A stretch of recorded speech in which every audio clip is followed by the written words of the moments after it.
I'm Caspian Thorne, 35, a quiet restoration architect who spent 12 years building a life with someone I thought I knew. When my grandfather passed and left me his $5 million estate, I never imagined my wife Seraphina would see it as her golden ticket out of our marriage. The divorce papers arrived 3 days after the funeral, along with her lawyer's demand for half of everything, including money that wasn't even technically mine yet. She'd been planning this for months, cheating with her Pilates instructor while I grieved. But as we sat in that courtroom, watching her calculated confidence crumble with each word the judge spoke, I realized something profound. Sometimes justice arrives in the most unexpected forms. What happened next would shatter everything she thought she knew about inheritance law. The irony wasn't lost on me that I'd spent my career restoring broken things, yet I'd been blind to the cracks forming in my own marriage. Sitting in that sterile courtroom, staring at the back of Seraphina's perfectly styled blonde head, I couldn't help but remember how different things had been when we first met. It was 7 years ago at a gallery opening featuring restored Victorian architecture. I was there representing my firm's work on the building's facade, and she was there as a marketing consultant for the event organizers, Seraphina Blackwood. Even her name had sounded exotic and sophisticated to my ears. She'd approached me with this dazzling smile, asking intelligent questions about the restoration process, seeming genuinely fascinated by the intricate work of bringing old beauty back to life. "You must have such patience," she'd said, her green eyes reflecting the gallery's warm lighting, "to see potential in something others might consider beyond repair." I'd been charmed immediately. Here was someone who understood the value of preservation, of honoring the past while creating something lasting for the future. Or so I thought. Our courtship had been a whirlwind of museum visits, wine tastings, and long conversations about art and history. Seraphina had this way of making everything feel more vibrant, more significant. She'd hang on every word when I explained the difference between Gothic Revival and Second Empire architecture, nodding with what seemed like genuine appreciation for the craftsmanship of bygone eras. When I proposed 2 years later, I did it in the garden of a Queen Anne Victorian I'd just finished restoring. The house had taken 18 months to complete, and I'd wanted to share that accomplishment with the woman I thought would appreciate it most. She'd said yes with tears in her eyes, and I'd believed they were tears of joy. Our wedding had been elegant but modest. At least that's what I'd thought we'd agreed on. But somehow the budget had ballooned to nearly $60,000. "We only get married once," Seraphina had said when I'd questioned the escalating costs. "Don't you want it to be perfect?" The wedding photo from that day still sat on my dresser, though now the frame was cracked down the middle, an accident from last week when I'd knocked it over in my haste to pack some belongings. Looking at it now, I wondered if the crack was somehow prophetic. In the photo, Seraphina's smile was radiant, but there was something in her posture, the way she held herself slightly apart from me even in our embrace, that I'd never noticed before. The first real sign of trouble had come about a year into our marriage, when she'd started making comments about our lifestyle. Nothing direct, nothing I could point to as outright dissatisfaction, but little observations about other couples' homes, their cars, their vacation destinations. "The Hendersons just bought that gorgeous place in Nob Hill," she'd mentioned casually. "Must be nice to have that kind of security." I'd started working longer hours, taking on bigger projects, thinking that if I could just build my practice a little more, expand my client base, I could give her the life she seemed to want. But it was never quite enough. There was always another couple with a bigger house, another friend with a more luxurious lifestyle that became the new standard for comparison. Still, I'd convinced myself these were normal marital adjustments. Every couple had to navigate different expectations, different dreams. I loved Seraphina, and I believed she loved me. When she'd started her fitness regimen with that personal trainer 6 months ago, I'd even been supportive. "You should do whatever makes you feel good about yourself," I'd told her. Now, watching her whisper urgently to her attorney, I realized how naive I'd been. How many of those late training sessions had actually been planning sessions for this moment? How long had she been researching inheritance law, calculating potential payouts, preparing for a life without me? The woman I'd married had seemed to share my values about patience, craftsmanship, and building something meaningful together. But maybe she'd only been reflecting back what she thought I wanted to see, like light bouncing off a perfectly polished surface. Beautiful, but ultimately empty of any substance beneath. The brass key to my grandfather's workshop had been in my pocket for 3 weeks now. Ever since the funeral, I'd find myself rolling it between my fingers during moments of stress, feeling the worn edges that spoke of decades of daily use. Alaric Thorne had carried this same key for over 40 years. unlocking not just a door but a world of meticulous craftsmanship and unwavering principles. Grandfather hadn't just been a restoration expert, he'd been a master of his craft when the field was still in its infancy. While others were tearing down historic buildings for modern developments, Alaric was pioneering techniques to preserve them. His workshop in the Sunset District had become legendary among San Francisco's preservation community, a place where damaged Victorian millwork was reborn, and century-old stained glass found new life. I'd spent countless hours in that workshop as a child, learning to read wood grain like others read books, understanding how different materials aged and responded to time and weather. Grandfather had taught me that restoration wasn't about making something look new. It was about honoring its history while ensuring its future. Every building has a story. Caspian, he told me when I was 12, guiding my small hands as we carefully removed layers of paint from a carved banister. Our job isn't to write a new story. It's to help the original story continue being told. Those lessons had shaped not just my career but my entire worldview. I'd carried his philosophy into my own practice, building a reputation for sensitive, historically accurate restorations that other architects often called me to consult on. The irony was bitter now. I'd learned to see the authentic character in old buildings, but I'd completely missed the false facade of my own wife.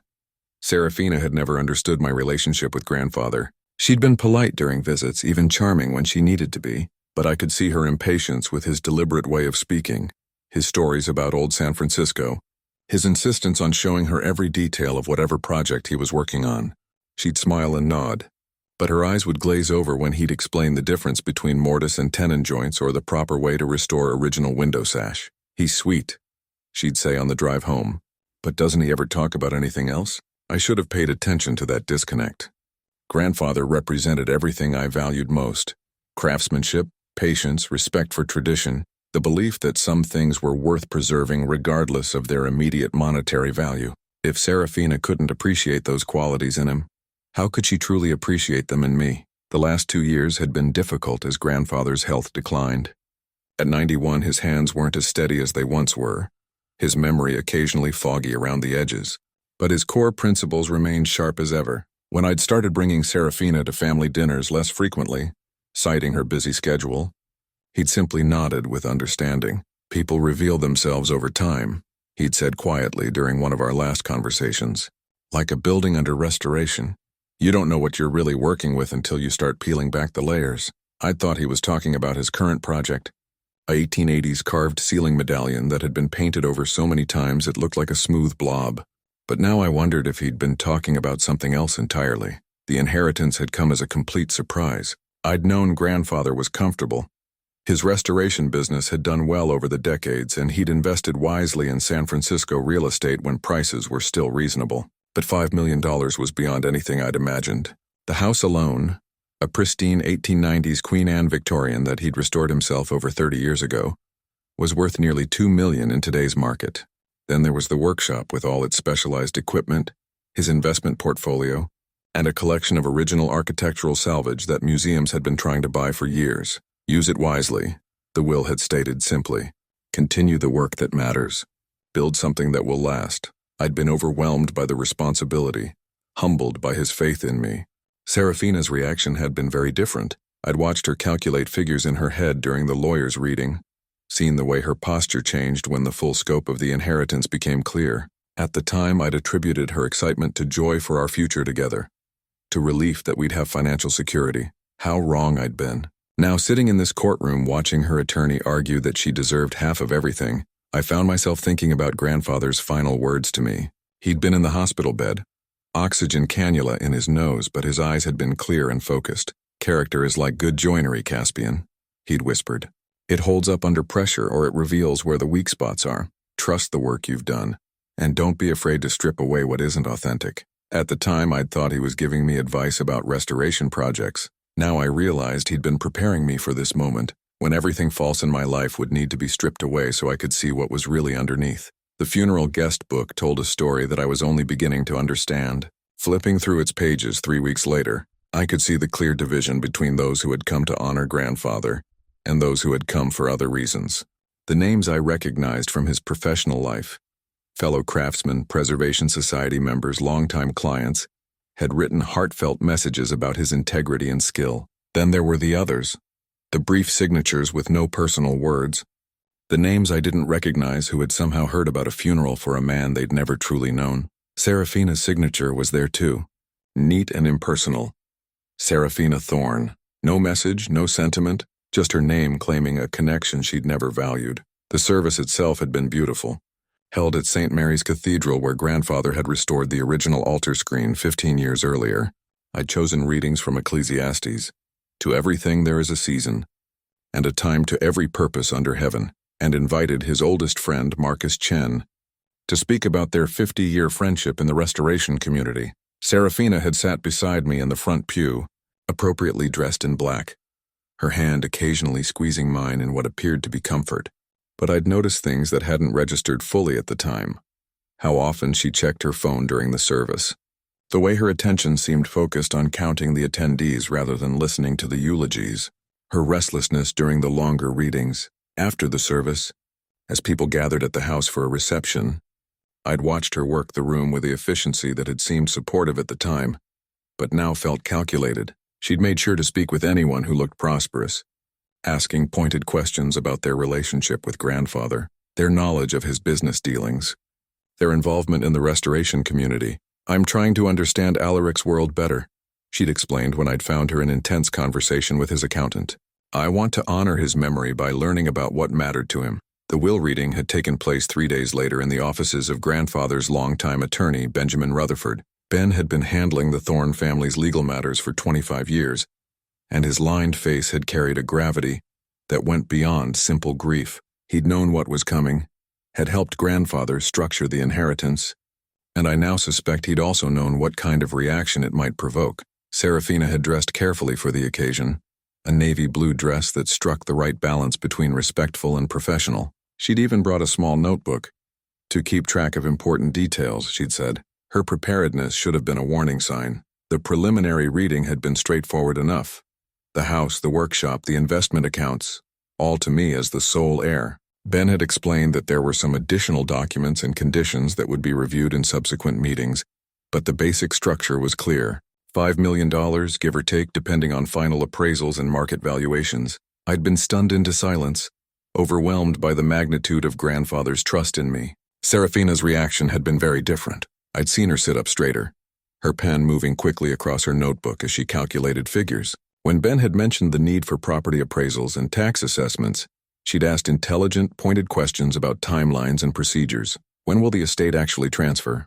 She'd wanted to know. What's the process for liquidating assets if needed? Are there any restrictions on how the inheritance can be used? At the time, I'd been touched by her engagement, thinking she was trying to help me navigate a complex situation. Ben had answered her questions politely but with an odd formality, as if he was choosing his words very carefully. The drive home had been quiet, both of us processing the reality of our changed circumstances. But that evening, I'd noticed Seraphina making a series of phone calls from our bedroom, her voice too low for me to hear the conversations. When I'd asked about them, she'd said she was calling family members to share the news, letting them know about our good fortune. Our good fortune. The phrase had sat uneasily with me then, and now it made perfect sense. She'd already been thinking in terms of ours already, calculating her share of something that had never been intended for her. The next few days had brought a flurry of activity that I'd interpreted as grief and adjustment, but now recognized as preparation. Seraphina had suddenly developed an interest in estate law, spending hours on her laptop researching our options. She'd suggested we meet with a financial planner to make sure we're handling everything properly. She'd even started talking about maximizing the inheritance's potential, as if grandfather's life's work was just another investment portfolio to be optimized. The phone calls had continued too, always when she thought I wasn't listening. Brief, quiet conversations that ended abruptly whenever I entered the room. Just work stuff, she'd explain. But her marketing consulting business had never required such secretive discussions before. Looking back now, I could see the pattern emerging. While I'd been grieving the loss of the most important man in my life, she'd been planning the loss of our marriage.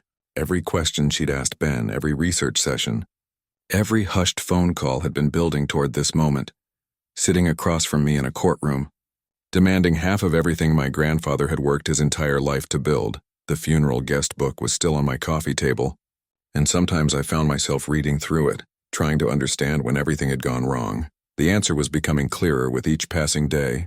It had been wrong for a long time.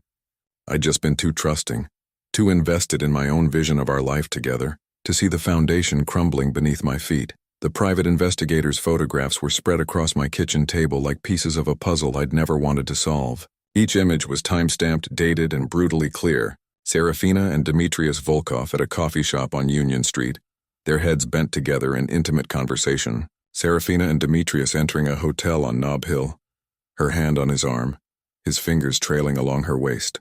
Seraphina and Demetrius in Golden Gate Park, sharing what was clearly not their first kiss. The dates told the real story. March 15th, 2 weeks before grandfather's final hospital stay. April 2nd, the day before his funeral. April 8th, the same day as the will reading. She'd been conducting her affair while I'd been holding vigil at grandfather's bedside, while I'd been planning his memorial service, while I'd been trying to process the weight of his legacy. I hadn't hired the investigator. The photos had arrived in a manila envelope with no return address, accompanied by a simple note, "Thought you should know. A friend." I suspected it might have been Marcus Chen, grandfather's old friend who'd spoken at the funeral. He'd been watching Seraphina with sharp eyes during the reception, and I remembered him asking pointed questions about how long we'd been married, whether we'd started a family yet. The photographs were damning enough, but it was the investigator's timeline that truly revealed the scope of her deception. According to his notes, Seraphina had first contacted Demetrius Volkov 6 months ago, ostensibly for personal training sessions, but the surveillance showed that their actual physical encounters had begun almost immediately, long before any legitimate fitness routine could have developed into something personal. Demetrius was exactly the type of man I should have seen as a threat. At 32, he was 3 years younger than me, built like a classical sculpture, with the kind of effortless confidence that comes from knowing you're physically superior to most men you encounter. His Instagram profile, which I'd masochistically scrolled through after seeing the photos, showed him training wealthy clients in their private gyms, posing shirtless on Malibu beaches, driving expensive cars that clearly didn't come from a personal trainer's typical salary. But what struck me most about the surveillance notes wasn't the physical evidence of their affair. It was the pattern of their meetings. They'd been strategic, planned, coordinated around my schedule and grandfather's health crises. When I'd been staying late at the hospital during grandfather's final weeks, she'd been meeting Demetrius. When I'd been at the funeral home making arrangements, she'd been with him at that hotel. The investigator had even captured them together on the afternoon of April 10th, the day the divorce papers were served. In that photo, they were sitting in his car outside the process server's office, watching as the legal documents were delivered to our front door. Her expression was calm, almost satisfied, as if she was watching the successful completion of a long-planned project. I'd discovered the affair by accident, the way these things often come to light. Seraphina had left her phone charging in the kitchen while she showered, and it had buzzed with a text message. The preview on the lock screen had shown just enough to make my blood run cold. "Can't wait to celebrate properly when this is all over. You're going to love the place I found in Cabo." That single message had shattered the last illusions I'd been clinging to about our marriage. This wasn't a crime of passion or a moment of weakness during a difficult time. This was a calculated plan with a built-in vacation reward at the end. When I'd confronted her that evening, her reaction had been almost as devastating as the betrayal itself. No tears, no apologies, no attempt to deny what was obvious. Instead, she'd looked at me with something approaching pity. "Caspian, we both know this marriage hasn't been working for a long time," she'd said, as if I'd been an active participant in its dissolution. "I'm not going to pretend to be someone I'm not anymore. We want different things. We always have. Different things." I'd repeated, still trying to process the scope of her deception. "When did you decide that different things included a personal trainer named Demetrius?" She'd shrugged with maddening casualness. "People grow apart. It happens. At least now we can both move on and find what actually makes us happy." The ease with which she'd dismissed 12 years of shared life had been breathtaking.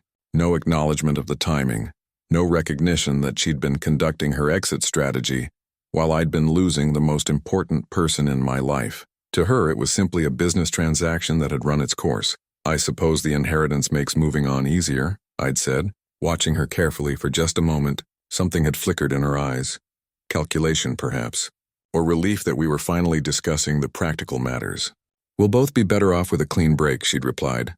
"The lawyers can work out the details fairly." Fairly.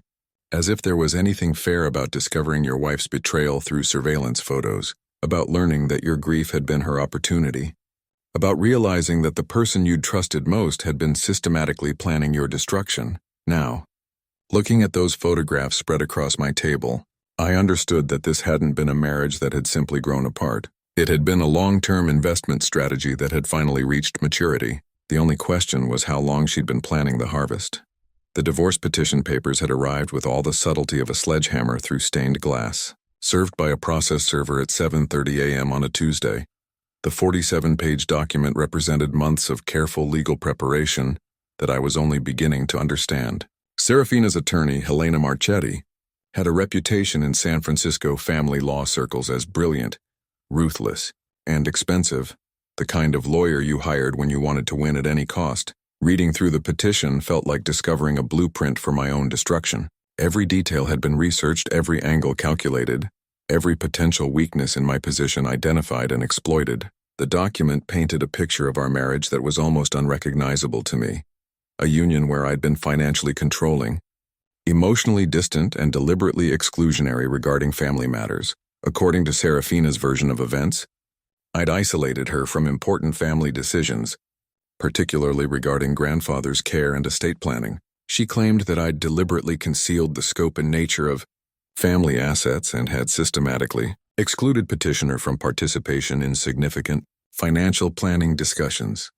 The petition alleged that our marriage had been characterized by my secretive and unilateral approach to major life decisions. The financial demands were staggering in their scope and audacity. Seraphina was claiming entitlement to 50% of the inheritance under California's community property laws, arguing that any assets acquired during the marriage, regardless of their source, were subject to equal division. Her attorney had done extensive research into recent precedent cases involving inherited property, carefully constructing an argument that the inheritance should be considered marital property because I'd received it while married, but the petition went further than simple asset division. Seraphina was also demanding spousal support of $12,000 per month for a period of 6 years, claiming that she'd sacrificed her own career development to support my professional ambitions. She wanted possession of our current home during the proceedings, forcing me to find temporary housing. She even wanted half the value of my restoration business, arguing that her emotional and practical support had contributed to its success. Most infuriatingly, the petition painted Demetrius as a recent development, a relationship that had begun only after our marriage had irretrievably broken down due to irreconcilable differences. There was no mention of the months-long affair, no acknowledgement of the calculated timing of her departure. In Seraphina's legal narrative, she was the victim of an emotionally unavailable husband who had suddenly inherited wealth and become even more distant and controlling. I'd called Benjamin Rutherford immediately after reading the petition, but Ben had recommended I retain a specialist in family law. "I've handled your grandfather's affairs for decades," he'd explained carefully, "but this requires someone who lives and breathes divorce litigation. I'll recommend Patricia Holloway. She's one of the best, and more importantly, she's ethical. You're going to need someone who can match Helena Marchetti's aggression without compromising their integrity." Patricia Holloway turned out to be everything Ben had promised: sharp, experienced, and refreshingly direct. During our first meeting in her downtown office, she'd reviewed Seraphina's petition with the clinical precision of a surgeon examining a tumor. "This is very well crafted," Patricia had admitted, setting the papers aside. "Helena has built a plausible narrative around community property law, and she's clearly done her homework on recent inheritance cases. But there are weaknesses in her argument, and more importantly, there are things she doesn't know yet." "What kind of things?" I'd asked. Patricia had smiled grimly. "Your grandfather was a very careful man, Caspian. When Ben called to discuss your case, he mentioned that there were additional documents and conditions related to the inheritance that weren't covered in the preliminary will reading. We need to understand exactly how Alaric structured this bequest before we respond to these demands." The timeline had been devastating to contemplate. According to Patricia's analysis, Seraphina had likely been planning this legal strategy for months, possibly consulting with attorneys even before grandfather's death. The sophistication of her petition, the careful research into community property precedents, the strategic timing of the filing, none of it suggested a spontaneous decision made in the aftermath of emotional trauma. "She's been building this case for a long time," Patricia had concluded. "The question is whether she's been building it on accurate information. Inherited property has special protections under California law, especially when it's been specifically structured to avoid community property claims. Your grandfather may have anticipated exactly this scenario. What troubled me most about the petition wasn't just its financial demands, it was the complete rewriting of our marriage's history. Seraphina had transformed herself from an equal partner in our relationship into a victim of my alleged secrecy and control. She'd positioned her affair as the natural result of my emotional unavailability, rather than a calculated betrayal conducted during my time of grief. The legal system, I was learning, wasn't particularly interested in moral judgments or emotional truth. It dealt in documentation, precedent, and provable facts. Seraphina's attorney had constructed a narrative that fit the legal requirements for her claims, regardless of whether that narrative bore any resemblance to the reality of our marriage. But as Patricia had pointed out, narratives could be challenged with evidence, and I was beginning to suspect that grandfather had left me more than just an inheritance. He'd left me the tools to defend it. Grandfather's secret journal had been hidden behind a false panel in his workshop desk, a piece of craftsmanship so subtle that I might never have found it if I hadn't been looking for his insurance papers. The leather-bound book was worn smooth from years of handling, filled with his careful handwriting, documenting not just restoration projects but his observations about people, family, and the nature of character itself. The entries about Seraphina began 3 years ago, shortly after I'd started bringing her to family gatherings regularly. Grandfather's insights were devastating in their quiet precision. March 15th, Caspian brought Seraphina to Sunday dinner again. She complimented the house extensively, asking detailed questions about its value, the neighborhood appreciation rates, my renovation costs. When I showed her the workshop, she seemed more interested in the square footage than the craftsmanship. There's something calculating in the way she measures everything. June 22nd, Seraphina asked about my estate planning during dessert. Not inappropriate exactly, but the timing felt strategic. She's learned that directness doesn't work with me, so now she approaches topics sideways. Caspian doesn't see it. He's too much in love with the idea of being in love. October 8th, watched S examining the family photos on the mantel. She lingered on the ones showing the house in earlier decades, asking about property values back then. When I mentioned that I'd purchased the place for $45,000 in 1963, I saw her calculate current values in her head. She's building a portfolio of information. The entries grew more pointed as time passed, revealing that grandfather had been documenting a pattern of behavior that I'd been too trusting to recognize. December 3rd, S suggested I should think about downsizing, since the house is so much work for one person. Offered to help me research senior communities with better amenities. The conversation was wrapped in concern for my well-being, but her real interest was obvious. She wants to know my timeline for liquidating assets. February 14th, Valentine's dinner here. S brought up life insurance policies, asking if I'd made sure everything was in order for Caspian's future. Again, presented as loving concern, but she's fishing for specific information about my financial planning. I'm beginning to understand what she really wants from this family. But it was an entry from just 6 months ago that made my hands shake as I read it. April 20th, S called to ask about my health, claiming Caspian seemed worried about me. Interesting timing, since Caspian hasn't mentioned any health concerns to me. She asked pointed questions about my recent doctor visits, whether I'd been experiencing any memory issues, if I'd considered updating my will recently. This wasn't a courtesy call, it was reconnaissance. She's preparing for something. The way she asked questions, the information she's gathering, the timeline she seems to be working toward. I need to accelerate my own preparations. Caspian deserves better than what's coming, but he's going to have to learn some hard truths about the woman he married. The final entries, written during his last weeks in the hospital, revealed the full scope of grandfather's protective planning. May 15th, consulted with Ben about adding specific protections to the inheritance structure. If my suspicions about S are correct, she'll move quickly after my death. The timing won't be coincidental. She's been waiting for this opportunity. May 22nd, finalized the trust amendments. Everything is now structured to protect against exactly the scenario I fear is coming. The main inheritance will transfer to Caspian as planned, but there are conditions and safeguards that S doesn't know about. If she tries to claim community property rights, she'll discover that I anticipated her strategy. May 28th, last conversation with Caspian before surgery. Wanted to warn him directly, but he's not ready to hear the truth about his wife. Sometimes people have to learn through experience. At least now I know he'll be protected when reality finally breaks through his illusions. Reading these entries was like watching our entire marriage through a different lens. Every interaction Seraphina had had with grandfather, every question she'd asked, every concern she'd expressed, it had all been part of a careful information-gathering campaign. She'd been studying our family like a potential acquisition, calculating values, assessing vulnerabilities, planning her approach.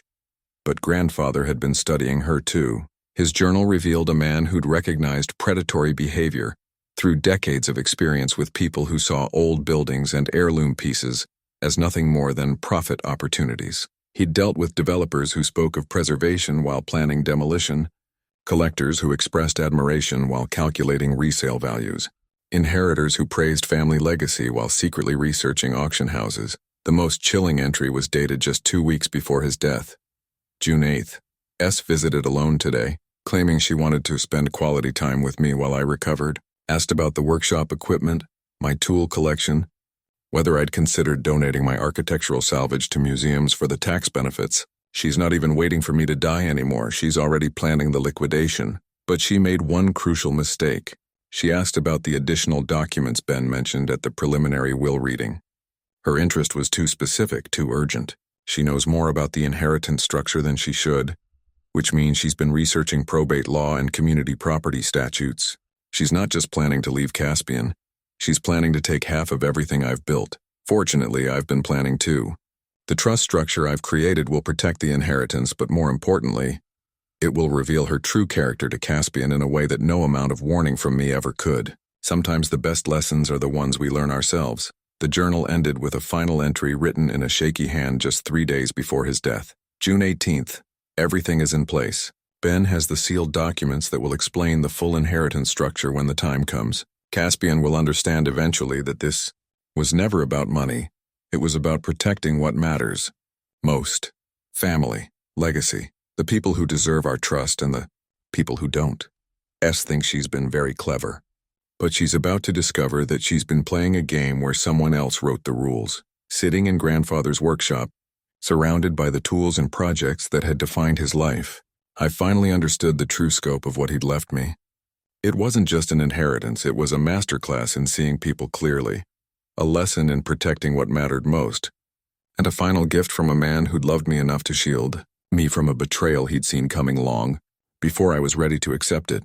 The bank statements told a story of systematic financial deception that made my grandfather's journal entries look like gentle observations. Patricia Holloway had subpoenaed Seraphina's financial records as part of our divorce response, and what we'd discovered painted a picture of calculated preparation that went back almost 2 years. The first irregularity appeared 18 months ago. A new savings account opened at a different bank with an initial deposit of $5,000. The account was in Seraphina's name only, despite our long-standing agreement to maintain joint finances. Over the following months, regular deposits had built the balance to nearly $40,000, money that had been systematically diverted from our shared household budget through what appeared to be manufactured emergencies and inflated expenses. Look at this pattern, Patricia had said, spreading the statements across her conference table. Every month she's moved money into this separate account. The amounts vary. Sometimes it's a few hundred for emergency car repairs that never seem to happen. Sometimes it's a couple thousand for professional development courses that left no paper trail. She's been building an escape fund while maintaining the appearance of normal marital finances. But the savings account was just the beginning. The statements revealed a second checking account, opened 8 months ago, that had been receiving regular payments from something called DV Consulting LLC. When Patricia's investigator traced the company registration, it led back to Demetrius Volkov. Seraphina had been receiving monthly payments of $1,500 from her lover's shell company, listed as marketing consultation fees. She's been paid to have an affair, Patricia had observed with grim satisfaction. This isn't just infidelity, it's a business arrangement. Demetrius has been compensating her for something, and I doubt it's her expertise in fitness marketing. The timeline became even more damning when we cross-referenced the financial activity with key dates in our marriage. The separate savings account had been opened just 2 weeks after grandfather's first serious health scare, when he'd been hospitalized for pneumonia, and we'd all thought he might not recover. The payments from DV Consulting had begun a month after grandfather's diagnosis with the heart condition that would eventually kill him. Seraphina hadn't just been planning to leave me, she'd been planning it since the moment it became clear that grandfather's death would bring a significant inheritance. Every affectionate gesture, every supportive conversation, every moment of apparent intimacy over the past year and a half had been performed while she was literally being paid to prepare for my destruction. The most sophisticated part of her financial planning involved credit cards and lines of credit that I'd never known existed. Using our excellent joint credit history as collateral, she'd opened several accounts in her name only, building available credit limits that totaled nearly $200,000. She hadn't used the credit yet, but the setup suggested she was preparing for expensive legal fees and temporary living expenses during a protracted divorce battle.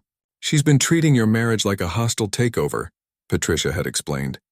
"Everything she's done financially has been designed to maximize her position while minimizing yours. The separate accounts, the undisclosed income, the credit preparations, this is corporate-level strategic planning applied to personal relationships, but perhaps the most chilling discovery was a series of payments to a private investigation firm called Meridian Research Services. Over the past 6 months, Seraphina had paid them nearly $12,000 for what the invoices vaguely described as asset verification and family background services. She'd been having me investigated, researching my finances, my professional relationships, even my family history for potential vulnerabilities.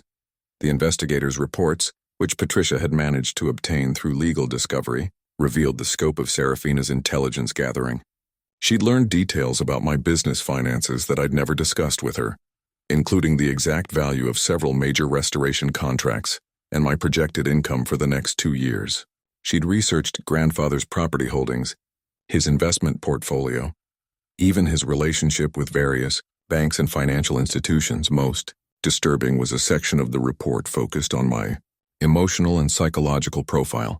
The investigator had interviewed several of my professional colleagues, former employees, even neighbors, asking carefully crafted questions designed to assess my character, my decision-making patterns, my likely responses to various forms of stress and confrontation. They were building a psychological dossier, Patricia had said, reading through the report with visible disgust.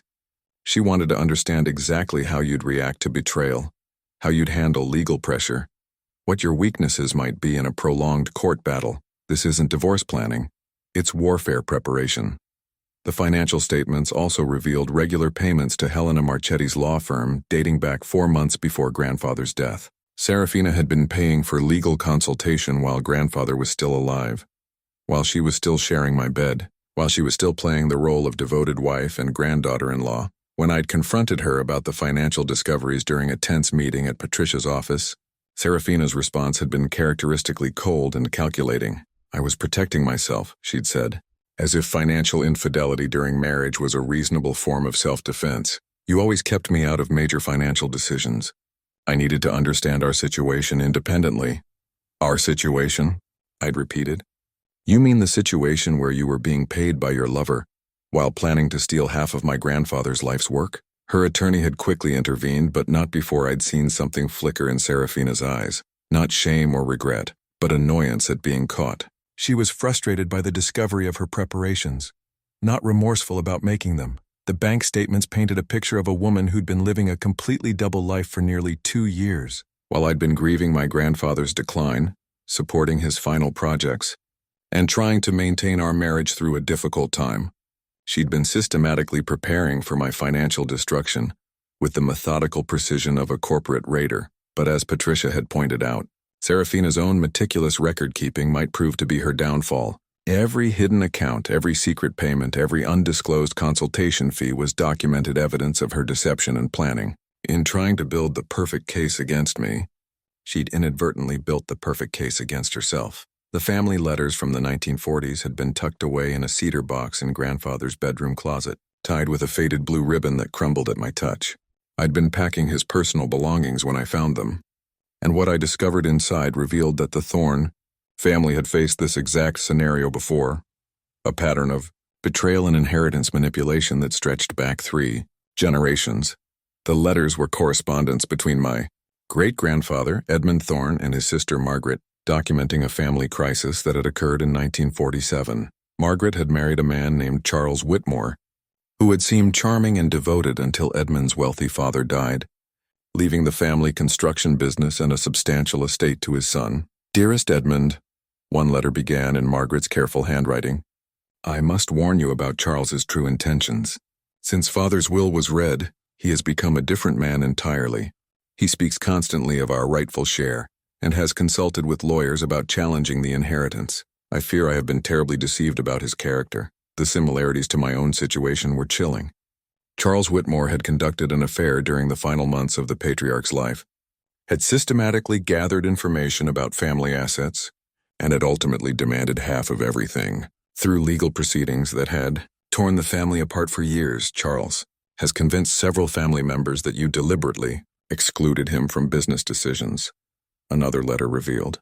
He claims that father's will was influenced by your manipulation, and that the estate rightfully belongs to both of us equally. He has hired that dreadful Morrison fellow as his attorney, the one who handles all the unsavory divorce cases downtown. But it was a letter from Edmund to Margaret that provided the most crucial information. "My dear sister, I want you to understand that father anticipated exactly this scenario. He had witnessed too many families destroyed by inheritance disputes and had made careful provisions to protect our legacy. The will that Morrison's client is challenging is only the preliminary document. Father's real intentions are protected by a trust structure that cannot be broken by marriage claims or community property laws. I am sorry that you must endure this betrayal, but father believed that sometimes people reveal their true character only when faced with significant temptation.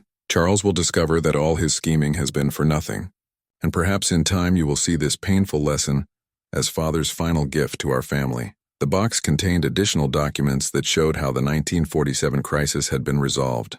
Charles Whitmore's legal challenge had failed completely, leaving him with massive attorney fees and a destroyed reputation in San Francisco society. Margaret had divorced him and eventually remarried a man who appreciated the family's values rather than their assets. The business and estate had remained intact, growing over the following decades into the foundation that had supported my grandfather's own success. But most importantly, the papers included a copy of the original trust document that Edmund's father had created, a legal structure so sophisticated for its time that it had become a model for subsequent family estate planning. The trust had protected the inheritance through multiple generations, with provisions that automatically excluded spouses who initiated divorce proceedings within a certain time frame of the beneficiary's inheritance. As I read through the historical documents, I realized that grandfather had been not just protecting me from Seraphina's betrayal, he'd been continuing a family tradition of safeguarding our legacy from those who would exploit it. The trust structure that Ben Rutherford had helped him create wasn't an innovation.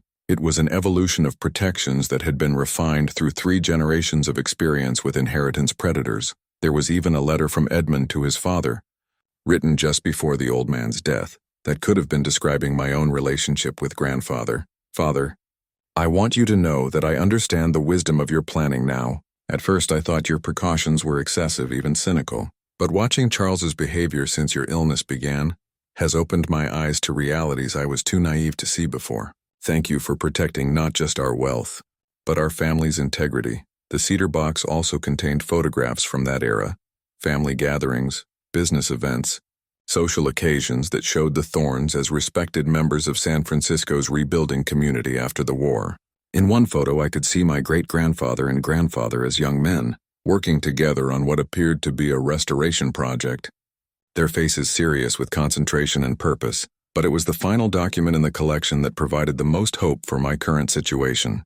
It was a legal opinion written by Edmund's attorney in 1948, analyzing the failed challenge to the family trust and establishing precedents that had strengthened inheritance protections under California law. The Whitmore challenge has failed on multiple grounds, the legal analysis concluded.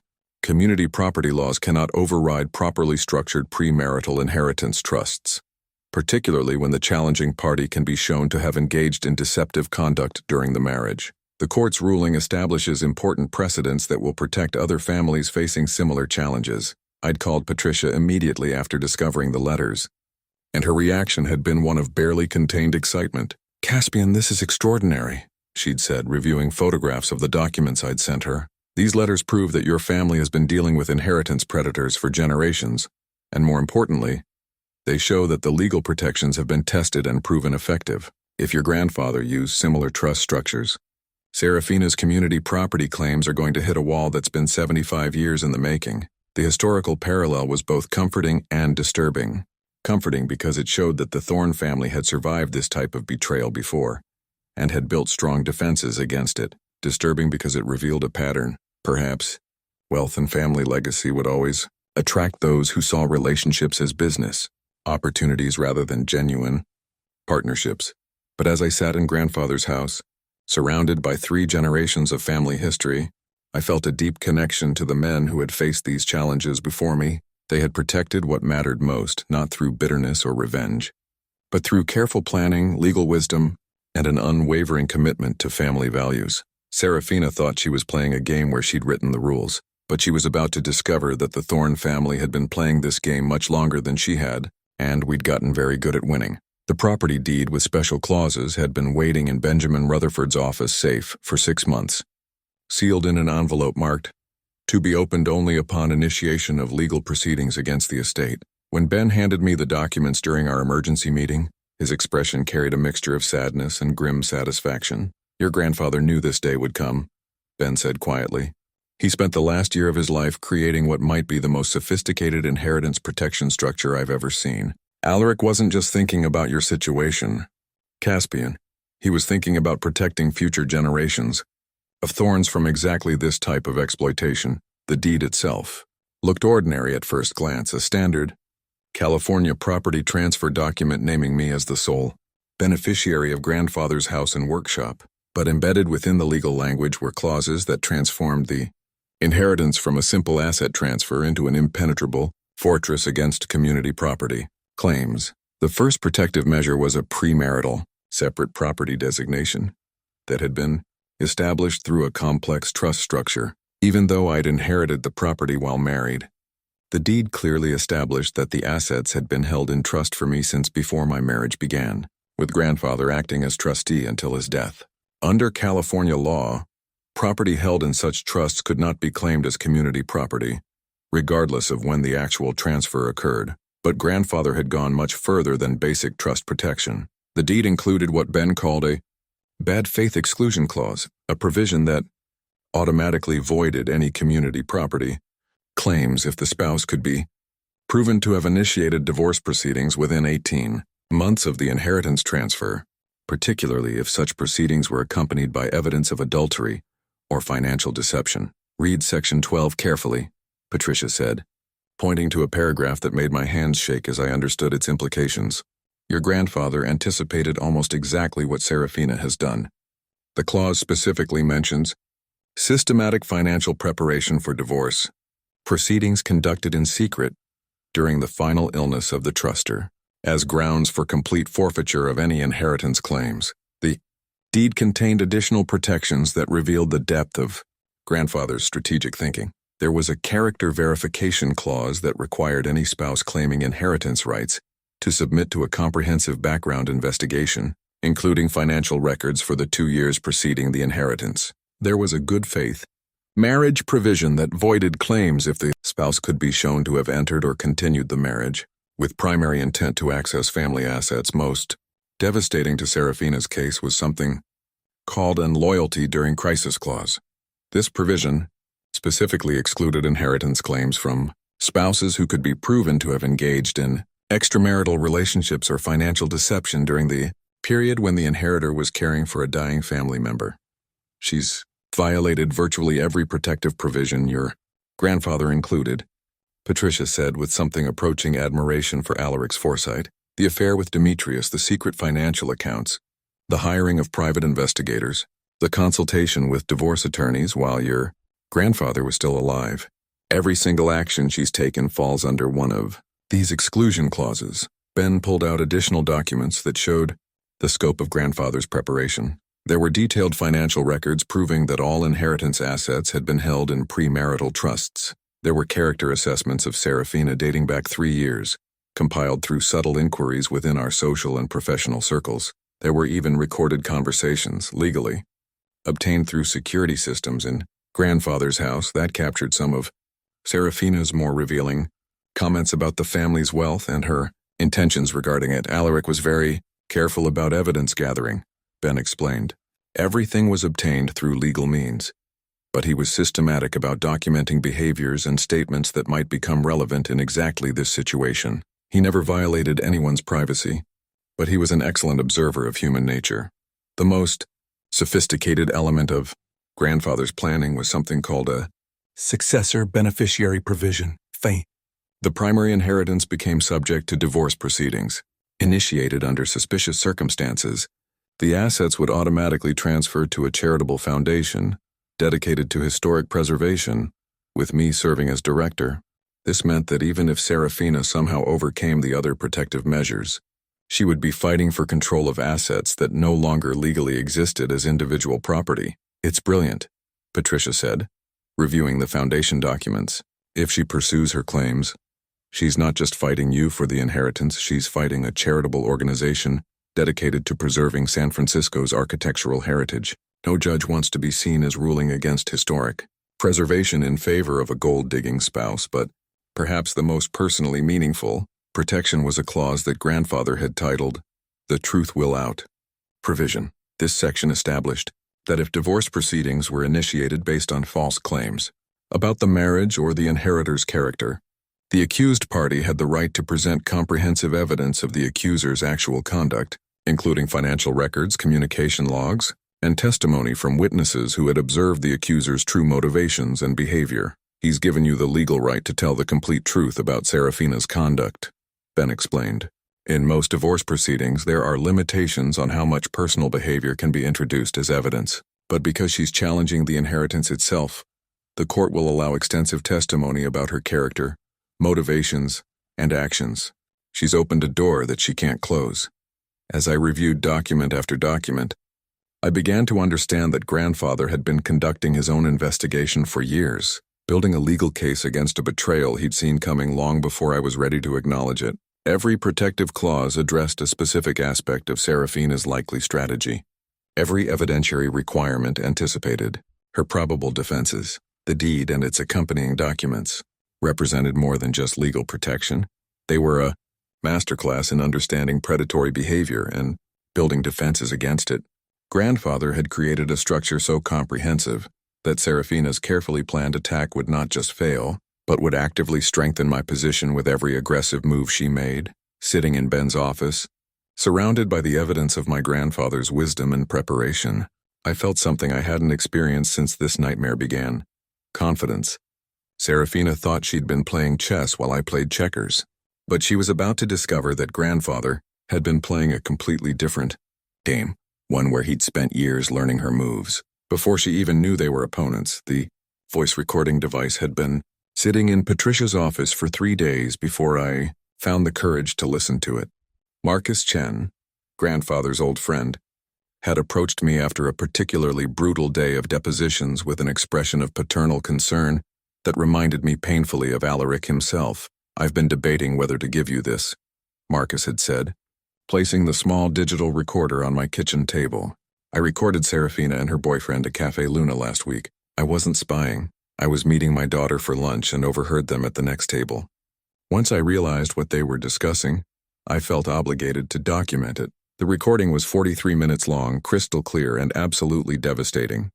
Seraphina's voice, stripped of the careful modulation she used around me, revealed a coldness that made my blood run cold. The old man was so predictable," she was saying to Demetrius.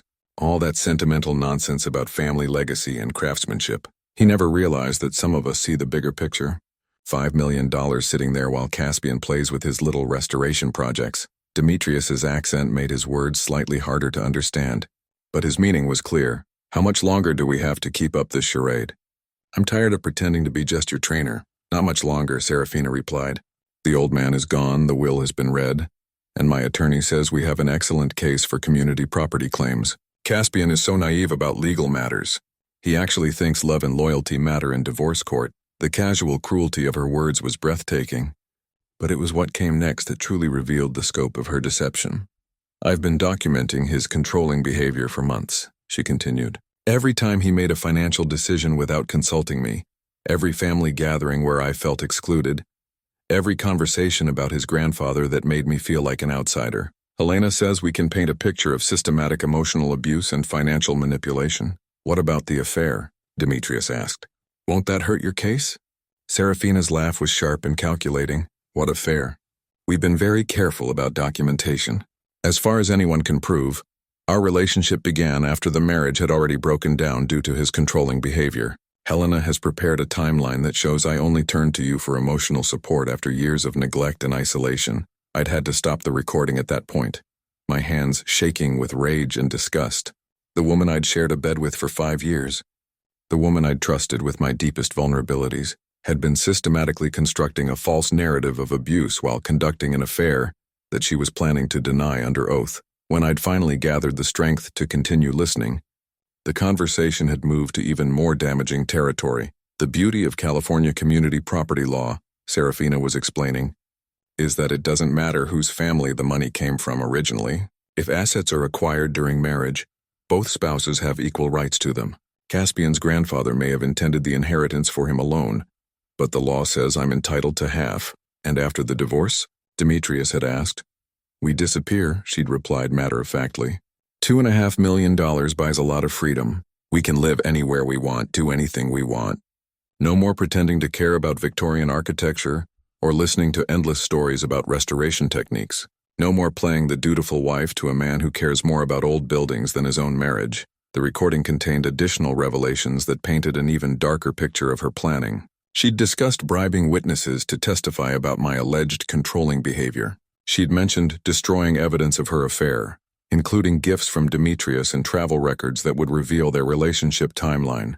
She'd even talked about accessing my business, accounts to document hidden assets that she could claim I'd been concealing from her. But it was the final portion of the recording that made me realize the true depth of her sociopathy. The funny thing is, Seraphina had said, Caspian actually thinks I loved him. He's so desperate to believe in our fairy tale romance that he can't see what's been obvious for years. I married him because he had potential. Stable career, family money, good credit, respectable social connections. I stayed married to him because those assets kept growing in value. When did you know about the grandfather's money? Demetrius had asked. I started researching the family finances about 2 years ago, she'd admitted. It wasn't hard to figure out that the old man was worth serious money. The house alone is worth millions, and that was just the visible assets. I knew that if I could position myself properly when he died, I'd be looking at a substantial payday. And Caspian never suspected. Caspian sees what he wants to see, she'd replied with contempt. He's so invested in believing that people are fundamentally good that he can't recognize a predator even when she's sleeping next to him every night. His grandfather was smarter. I could tell he didn't trust me, but fortunately, dead men can't testify in divorce proceedings. When I'd confronted Seraphina with the recording 3 days later, her reaction had been everything I'd expected and worse. No shame, no remorse, no attempt to deny or explain her words. Instead, she'd looked at me with the cold assessment of a business analyst reviewing a failed investment. You had me followed, she'd said, as if that was the real violation in our relationship. I didn't have to follow you, I'd replied, fighting to keep my voice steady. You were discussing your plans to destroy me in a public restaurant. Marcus Chen just happened to be there. Marcus Chen, she'd repeated with disgust. Another sentimental old fool who thinks loyalty matters more than financial reality. Financial reality? I'd asked. Is that what you call stealing half of my grandfather's life's work? I call it getting what I'm legally entitled to, she'd said. California is a community property state, Caspian. Everything acquired during marriage belongs to both spouses equally. Your grandfather's money became our money the moment you inherited it. My grandfather anticipated exactly this scenario, I'd told her, watching for her reaction. The inheritance is protected by trust structures that exclude spouses who initiate divorce proceedings under these circumstances. For the first time since this nightmare began, I'd seen genuine surprise flicker across her face. What are you talking about? I'm talking about a man who understood predatory behavior when he saw it, I'd replied. A man who spent the last year of his life making sure that gold diggers like you couldn't destroy what he'd spent a lifetime building. The mask had finally slipped completely. The charming, sophisticated woman I'd married disappeared, replaced by something cold and calculating that had probably been there all along. We'll see about that, she'd said, her voice carrying a threat that made my skin crawl. Helena Marchetti has never lost a community property case. Your grandfather's quaint trust structures won't stand up to serious legal challenge. But I'd seen something in her eyes that gave me hope for the first time in weeks. Doubt. The confident predator who'd been planning my destruction was beginning to realize that she might have underestimated her prey. The character reference letters had been arriving steadily for 2 weeks, each one a testament to how thoroughly Seraphina had misjudged the community that had watched our marriage unfold. Patricia had requested testimonials from people who knew both of us, and what emerged was a clear picture of two very different people, living very different lives within the same relationship. Marcus Chen's letter was the first to arrive, written in his careful engineer's handwriting. I have known Caspian Thorne for 15 years, and watched him grow from an eager apprentice to a master craftsman who honors his grandfather's legacy in every project he undertakes. I have also observed his relationship with Seraphina over the past 5 years, and I must say that I have rarely seen such a mismatch of values and character. While Caspian embodies the patience, integrity, and dedication to excellence that defined his grandfather, Seraphina has consistently demonstrated interest only in the financial and social benefits of her association with the Thorne family name. Dr. Elizabeth Hartley, president of the San Francisco Victorian Preservation Society, had written even more pointedly about Seraphina's character. Mrs. Thorne attended several of our fundraising events over the years, but her engagement was notably superficial. While her husband would spend hours discussing restoration techniques and preservation challenges with genuine enthusiasm, she would focus her conversations on property values, investment potential, and the social status associated with historic property ownership. Her questions about our organization centered on donor demographics and wealth assessments rather than our preservation mission. But it was the letter from our neighbor, Mrs. Adelaide Foster, that captured the daily reality of our marriage most clearly. I live directly across from the Thorne residence and have observed their household dynamics for the past 3 years. Mr. Thorne is unfailingly courteous, helpful to neighbors, and deeply respectful of our historic neighborhood's character. His wife, however, has repeatedly expressed frustration with the limitations of living in a designated historic district, complaining about preservation restrictions that prevent her from modernizing their property to increase its value. She has made several comments to me about how much money they could make if they could update the house to appeal to tech buyers. The letters revealed a pattern that I'd been too close to see clearly. While I'd been building relationships based on shared values and mutual respect, Seraphina had been alienating people through her transparent focus on financial gain and social advancement. The preservation community that formed the core of my professional and personal life had recognized her as an outsider from the beginning. Even more damaging to her case were the character references from people who had witnessed her behavior during grandfather's final months. Sarah Chen, Marcus's daughter who worked as a nurse at UCSF Medical Center, had written a particularly devastating account. I encountered Mrs. Thorne several times during Mr. Alaric Thorne's hospital stays. While Mr. Caspian Thorne was consistently present, attentive, and emotionally engaged with his grandfather's care, Mrs. Thorne's visits were brief and appeared motivated by obligation rather than affection. On one occasion, I overheard her asking detailed questions about the patient's prognosis and whether the family had made arrangements for his estate. When I expressed surprise at her focus on financial matters during such a difficult time, she became defensive and claimed that someone had to think practically about the future. But the most damaging testimony came from someone I hadn't expected, James Morrison, the proprietor of Morrison Fine Arts, where Seraphina had taken several pieces of grandfather's collection for appraisal without my knowledge. Mrs. Thorne brought several valuable architectural salvage pieces to my gallery in late May, claiming she needed insurance valuations for estate planning purposes. However, her questions focused on auction potential and quick sale values rather than insurance coverage. She specifically asked about selling pieces without her husband's knowledge and whether there were ways to liquidate assets before anyone else could claim them. I declined to provide the services she was seeking and advised her to work with her husband on any estate-related matters. The letters also revealed the extent to which Demetrius Volkov had become a known quantity in our social circle. Dr. Patricia Hendricks, a family therapist who belonged to our gym, had written about observing their relationship development. I witnessed the progression of Mrs. Thorne's relationship with her personal trainer over several months at our shared fitness facility. What began as professional training sessions quickly became obviously personal, with private conversations, excessive physical contact, and scheduling that seemed designed to avoid times when Mr. Thorne might be present. Their behavior was inappropriate for a married woman and her trainer, and I was not surprised to learn that their relationship had become romantic, But perhaps most revealing were the letters from people who had tried to maintain friendships with both of us during our marriage.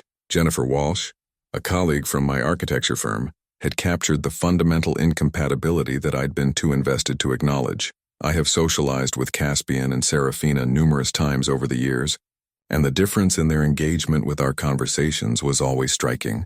Caspian would discuss projects with genuine passion, sharing challenges and celebrating successes with the enthusiasm of someone who loves his work. Seraphina would redirect conversations toward financial topics: how much projects were worth, what clients paid, whether certain contracts would lead to better opportunities. She seemed to view her husband's career as a business venture rather than a calling. The character references weren't limited to criticism of Seraphina.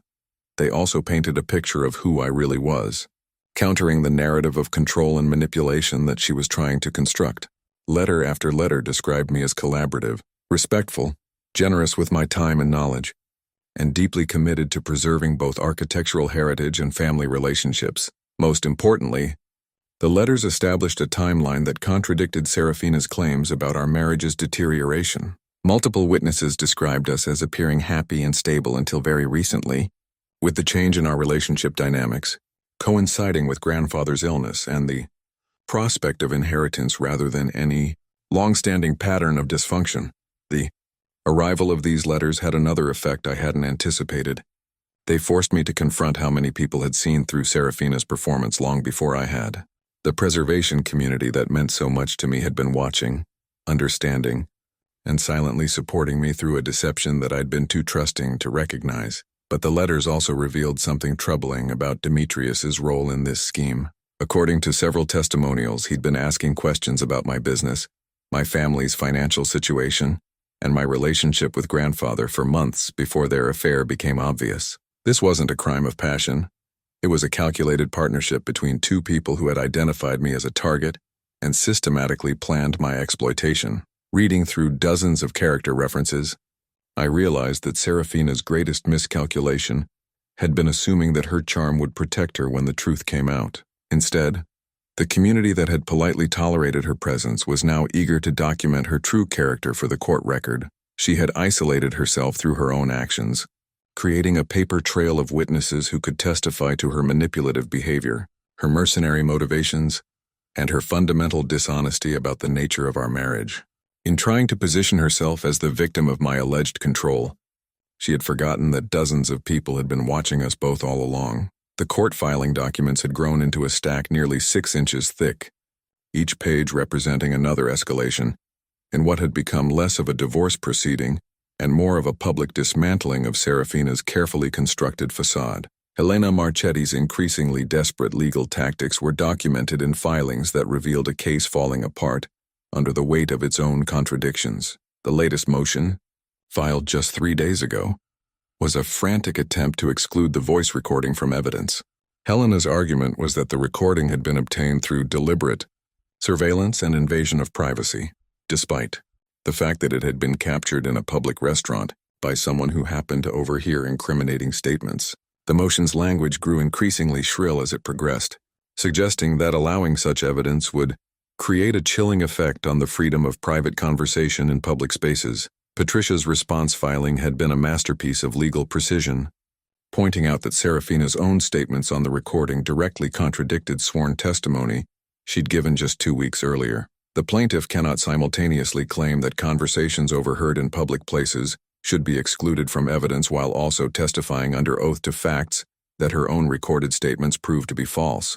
Patricia had written with barely concealed satisfaction, but it was Helena's motion to expedite the proceedings that revealed the true desperation of Seraphina's position. The filing claimed that the prolonged uncertainty of the case was causing her client significant emotional distress and financial hardship, requiring immediate resolution to prevent irreparable harm.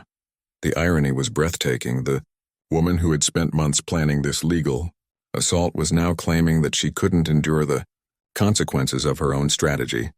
The financial hardship claim was particularly ridiculous given what our discovery process had revealed about Seraphina's hidden assets. Her own bank records showed over $40,000 in secret savings, plus access to credit lines worth nearly $200,000.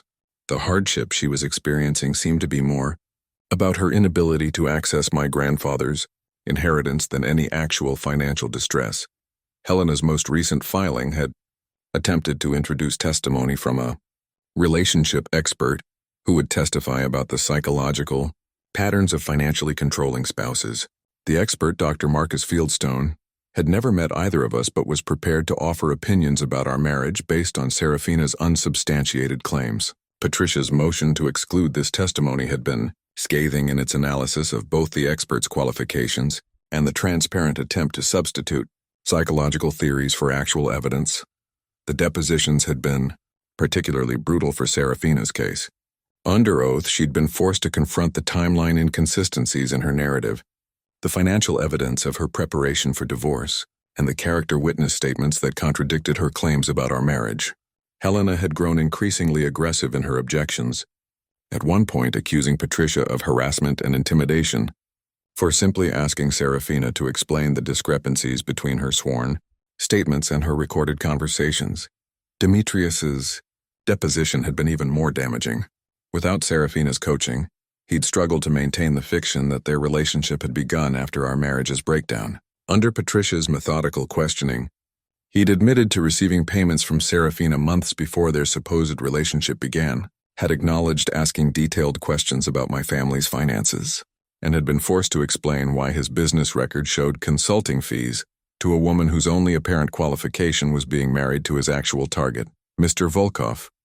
Patricia had asked during one particularly devastating exchange, "Can you explain what marketing consultation services Mrs. Thorne provided to your personal training business that justified monthly payments of $1,500? She helped with social media strategy," Demetrius had stammered. "I see. And these social media strategy sessions, did they typically take place in hotel rooms?" Helena's objection had been immediate and furious, but the damage was done. The court reporter had captured every hesitation, every contradiction, every moment where Demetrius's carefully rehearsed story had crumbled under basic scrutiny. The most damning filing in the stack was Helena's own motion to withdraw certain claims from Seraphina's petition. Faced with overwhelming evidence of her client's deception, Helena had been forced to abandon the allegations of financial abuse and controlling behavior that had formed the foundation of their case. The motion was carefully worded to avoid admitting that the original claims were false, but its effect was to eliminate the primary justification for Seraphina's demands for spousal support and half the inheritance. Plaintiff hereby withdraws. Paragraphs 12 through 18 of the original petition, the motion stated clinically, in order to focus the court's attention on the core community property issues at the heart of this proceeding. In legal translation, we can't prove any of the abuse allegations, so let's pretend we never made them, and hope the judge doesn't notice. But the judge had noticed. The Honorable Margaret Chen, no relation to Marcus, despite the coincidence of names, had been presiding over family court for 15 years and had clearly seen every variation of inheritance manipulation that creative attorneys could devise. Her questions during our last hearing had been pointed and skeptical, particularly regarding the timeline of Seraphina's relationship with Demetrius and her sudden legal preparation while my grandfather was still alive. Mrs. Marchetti, Judge Chen, had said during one exchange, "Your client's testimony suggests that she began consulting with family law attorneys about community property rights several months before the inheritance actually occurred. Can you help me understand why someone in a stable marriage would be researching divorce law before any precipitating event had taken place?" Helena's response had been a masterpiece of legal gymnastics, attempting to reframe Seraphina's advance, planning as prudent financial education rather than evidence of premeditation. But Judge Chen's expression had suggested that she wasn't buying the explanation. The filing that gave me the most hope was Patricia's motion for sanctions against Helena and her client for frivolous claims and bad faith litigation tactics. The motion documented every false statement, every contradicted claim, every piece of evidence that Seraphina had attempted to hide or destroy. If granted, the sanctions would not only result in financial penalties but would also create a court record of Seraphina's dishonesty that would follow her into any future legal proceedings. The pattern of deception documented in this case, Patricia had written, extends far beyond typical divorce disputes into the realm of systematic fraud. The plaintiff has demonstrated a calculated willingness to lie under oath, destroy evidence, and manufacture claims of abuse in pursuit of financial gain. Such behavior must be sanctioned to preserve the integrity of our judicial system. Reading through the mountain of legal documents, I could see the arc of justice beginning to bend in the right direction. Seraphina's case wasn't just failing. It was collapsing under the weight of its own contradictions, taking her credibility and her attorney's reputation down with it. The woman who had thought she could manipulate the legal system as easily as she'd manipulated me was discovering that courts operated on evidence rather than charm, and the evidence was telling a story she'd never intended to reveal. The medical records had been subpoenaed almost as an afterthought, part of Patricia's comprehensive discovery strategy to verify every aspect of Seraphina's claims about our marriage. What we discovered in those confidential files revealed a deception so profound that it recontextualized everything I thought I knew about our relationship and our future together. Dr. Rebecca Martinez's patient files showed that Seraphina had been receiving birth control injections for the entire duration of our marriage, despite repeatedly telling me that she'd stopped using contraception 2 years ago, when we'd decided to start trying for children. The quarterly injection schedule documented in her medical records proved that every conversation we'd had about family planning, every month of supposed trying, every discussion about our future children had been an elaborate lie. This changes everything about the timeline of her deception, Patricia had said when the records arrived. She wasn't just planning to leave you recently. She's been preventing the possibility of children for years while allowing you to believe you were building a family together. The medical records revealed additional layers of deception that made my stomach turn. Seraphina had been tested for sexually transmitted diseases 4 times in the past year, with appointment dates that corresponded exactly to the early phases of her affair with Demetrius. She'd even requested emergency contraception on 2 occasions, suggesting that her relationship with him had been more reckless than the careful timeline she'd presented to her attorney. But it was the psychological evaluation notes that provided the most chilling insight into her true character. Dr. Martinez had referred Seraphina to a counselor 6 months ago after she'd expressed concerns about depression and anxiety. The counseling notes, protected by doctor-patient privilege but somehow included in the subpoenaed records due to an administrative error, revealed sessions focused not on depression but on relationship exit strategies and financial planning for major life changes. The counselor, Dr. Sarah Kim, had documented Seraphina's stated concerns about being trapped in a relationship that no longer serves my goals, and her desire to maximize my financial security during a transition period. There was no mention of depression or anxiety, only strategic planning for abandoning a marriage she'd found no longer profitable. Most damning were Dr. Kim's notes about Seraphina's attitude toward pregnancy and children.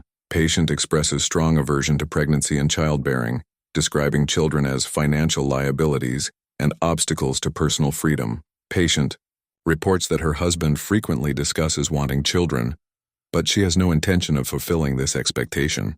Patient seems to view her husband's desire for family as naive sentimentality that she can manipulate to maintain relationship stability while pursuing other goals. Reading those clinical observations felt like being punched in the stomach. For 2 years, I'd been agonizing over our inability to conceive, wondering if there was something wrong with me, considering fertility treatments, even suggesting adoption. Seraphina had participated in every conversation with apparent sincerity, expressing disappointment at each negative pregnancy test, suggesting we keep trying and stay positive about our future family. The medical records also revealed that she'd consulted with a reproductive specialist, not about fertility treatments as she'd told me, but about permanent sterilization. Dr. Jennifer Walsh's notes indicated that Seraphina had inquired about tubal ligation, but had decided against the procedure because it might raise questions if discovered during routine medical care. She chose reversible contraception specifically to maintain the deception,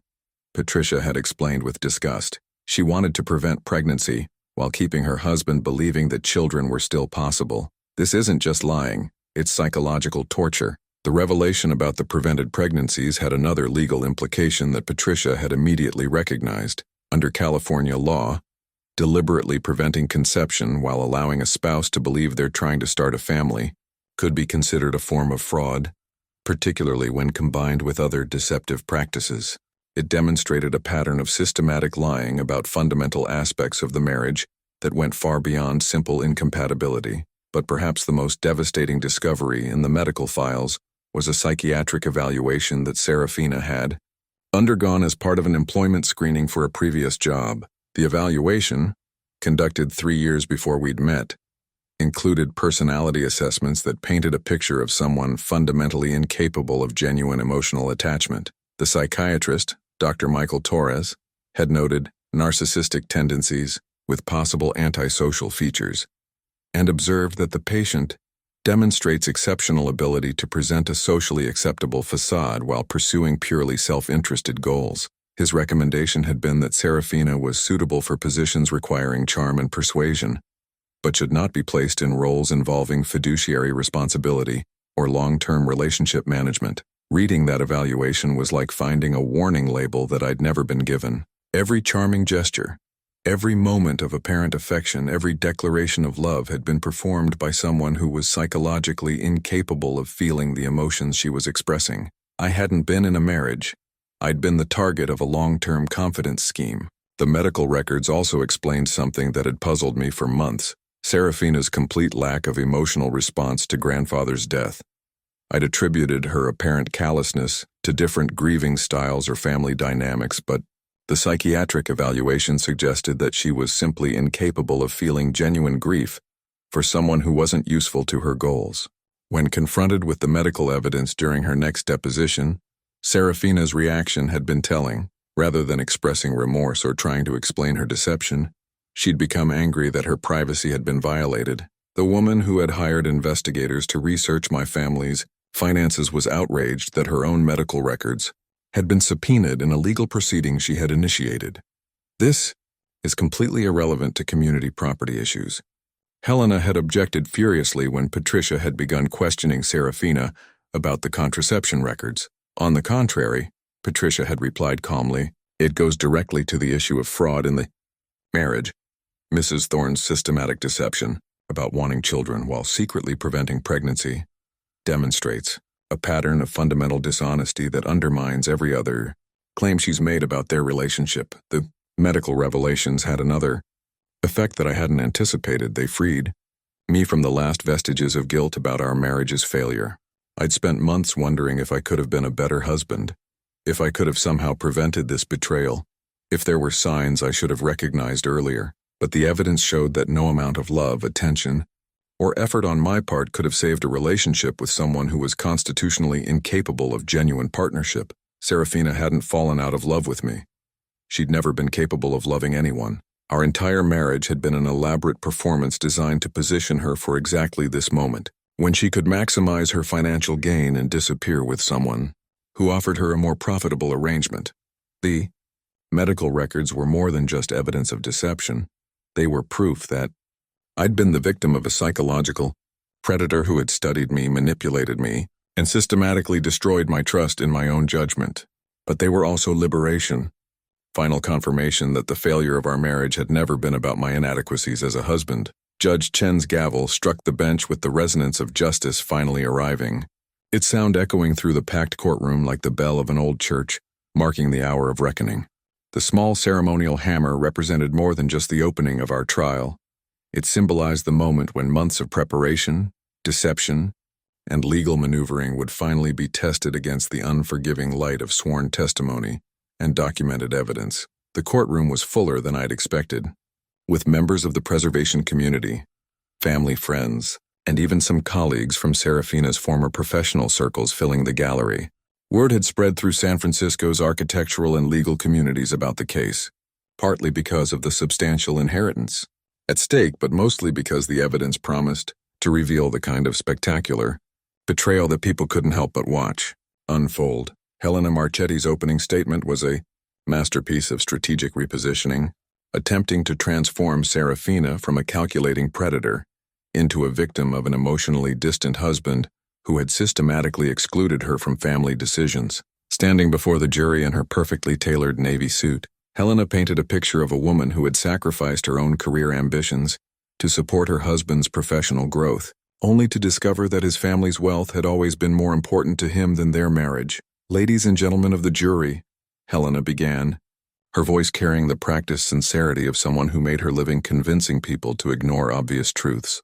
"You will hear testimony about a young woman who entered marriage with love and hope, only to find herself trapped in a relationship where she was valued for her decorative presence rather than her partnership. Helena's narrative carefully avoided the timeline problems that had plagued their case during depositions. Instead of claiming that our marriage had been troubled from the beginning, she now argued that I had become controlling and secretive only after grandfather's inheritance materialized. According to this revised version, Seraphina's affair had been the desperate act of a woman seeking emotional connection after being systematically isolated from her husband's family and financial decisions. Mrs. Thorne made mistakes, Helena admitted with calculated contrition, but those mistakes were the predictable result of a marriage where communication had broken down and where she felt increasingly invisible in her own home. When people feel unheard and undervalued, they sometimes make choices that they would never consider under normal circumstances. The opening statement was skillfully crafted to acknowledge Seraphina's affair while reframing it as a symptom, rather than a cause of our marital problems. Helena spent considerable time discussing California's no-fault divorce laws, emphasizing that adultery couldn't be used to deny community property rights, and that the court's only concern should be the equitable division of assets acquired during marriage. The inheritance that Mr. Thorne received from his grandfather occurred during their marriage, Helena continued, making it community property under California law regardless of the source or the decedent's intentions. Mrs. Thorne is not asking for charity or sympathy. She is asking for what the law clearly entitles her to. Receive. Patricia's opening statement was devastating in its quiet precision, laying out the evidence methodically while allowing the facts to speak for themselves. She began not with legal arguments but with a simple timeline that revealed the calculated nature of Seraphina's planning. Members of the jury, Patricia said, her voice carrying the authority of someone who had spent decades separating truth from performance. Over the next several days you will see evidence of one of the most systematic marriage frauds ever documented in this courthouse. You will learn about a woman who spent years researching her husband's family finances, planning her exit strategy, and positioning herself to claim half of an inheritance that was specifically structured to prevent exactly this type of exploitation. Patricia walked the jury through grandfather's journal entries, the hidden bank accounts, the private investigators, the advanced consultation with divorce attorneys, and the carefully orchestrated affair that provided both emotional cover and financial support for Seraphina's planning. She presented each piece of evidence as part of a larger pattern that revealed not a marriage gone wrong but a confidence scheme that had taken years to mature. You will hear Mrs. Thorne's own voice, recorded in a public restaurant, describing her husband as naive and her deceased grandfather-in-law as predictable. Patricia continued, you will learn about secret medical appointments designed to prevent the children her husband desperately wanted, about financial accounts hidden from the man she claimed to love, about private investigators hired to research the family she was planning to betray. But Patricia's most powerful moment came when she addressed the larger implications of the case. This is not simply a divorce proceeding, members of the jury. This is a test of whether careful legal planning by a dying man to protect his family's legacy can withstand assault by someone who views marriage as a business transaction and sees love as a weakness to be exploited. The evidence will show that Alaric Thorne spent the last year of his life creating protections against exactly this scenario, because he recognized predatory behavior when he saw it. The courtroom was absolutely silent as Patricia concluded her opening, and I could see several jury members taking notes, their expressions suggesting that they understood the gravity of what they were about to witness. Seraphina sat beside Helena with an expression of careful composure, but I noticed the slight tremor in her hands as she adjusted her papers. For the first time since this nightmare began, she looked nervous. The confident strategist who had planned my destruction was beginning to understand that she was facing an opponent who had been planning much longer than she had. Judge Chen's instructions to the jury were precise and stern, emphasizing that they would need to distinguish between sympathy and evidence, between personal opinions about marital conduct and legal requirements for property division.